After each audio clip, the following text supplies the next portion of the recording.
Coming to the larynx anatomy, it is useful for respiration, phonation, fixation of the chest, and protecting the lower airways. It is made up of cartilages. Of these, 3 are paired and 3 are unpaired. 3 unpaired cartilages are epiglottis, thyroid cartilage, and cricoid cartilage. In between epiglottis and hyoid bone, there is hyoepiglottic membrane. In between hyoid bone and thyroid cartilage, there is thyrohyoid membrane. In between thyroid cartilage and cricoid cartilage, there is cricothyroid ligament. In between cricoid cartilage and trachea, there is cricotracheal membrane. Coming to 3 paired cartilages, there are adenoid cartilages, corniculate, and cuneiform. Adenoid cartilages have a base which articulates with cricoid cartilage and an apex which articulates with corniculate. Cuneiform cartilages are behind the corniculate cartilages. Coming to the muscles, it has intrinsic muscles and extrinsic muscles.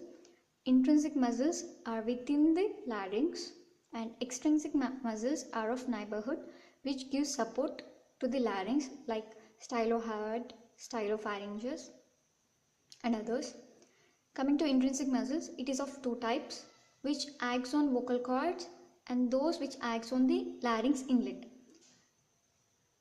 The muscles which acts on the larynx inlet are this is thyroid cartilage and this is epiglottis, thyroepiglottic muscle. It is the only opener of the larynx inlet, and closures of the larynx inlet are, and those are interarytenoid, in between the interarytenoid region, and aryepiglottic. And the muscles which act on the vocal cords are posterior cricoarytenoid.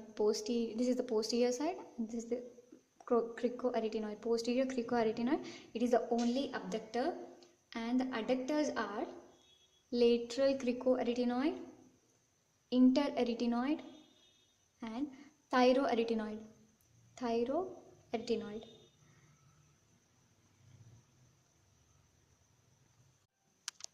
And the 2 joints are cricoarytenoid and cricothyroid joints. Apart from the membranes I already told, there are other 2 membranes. They are quadrangular membrane and cricovocal membrane.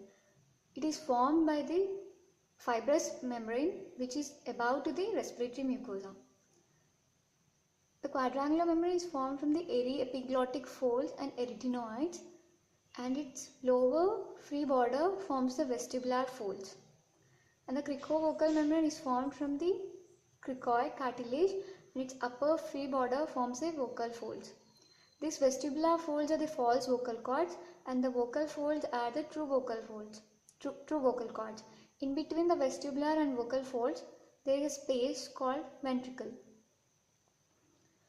And coming to the nerve supply, it is by vagus nerve. It is again divided into 2 branches, recurrent laryngeal nerve and superior laryngeal nerve. Recurrent laryngeal and superior laryngeal nerves in turn have 2 branches, sensory branches and motor branches. Recurrent laryngeal nerve supplies to all the muscles except the cricothyroid muscle. It supplies to all the muscles, whereas superior laryngeal nerve supplies only to the cricothyroid muscle.